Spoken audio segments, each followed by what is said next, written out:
Chicken লাভাররা কোথায়? আজ না কেঁদেই চিকেন রান্না হয়ে যাবে, কারণ আজ সমস্ত কিছু বাটা মশলা দিয়ে রান্না করব।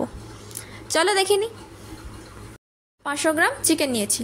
এতে পেঁয়াজ বাটা, আদা বাটা, রসুন বাটা, টমেটো বাটা, কাঁচা লঙ্কা বাটা দিয়েছি।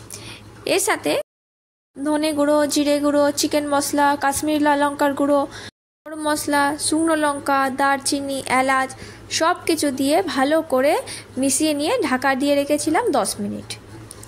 এরপর একটা কড়াইতে একটু সরষের তেল গরম করে সমস্ত কিছু ঢেলে দিয়েছি, আর দিয়েছি বাটি ধোয়ায় সামান্য পরিমাণে জল।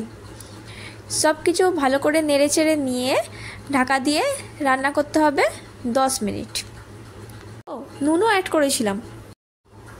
10 মিনিট পর দেখো চিকেন থেকে জল ছেড়েছিল, চিকেনটা 80% সেদ্ধও হয়ে গেছে।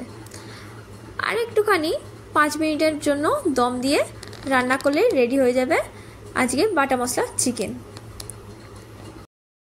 দেখো রেডি হয়ে গেছে আজকে বাটা মশলা চিকেন। ট্রাই করো বাড়িতে একবার, দারুণ হয়েছিল। বাই।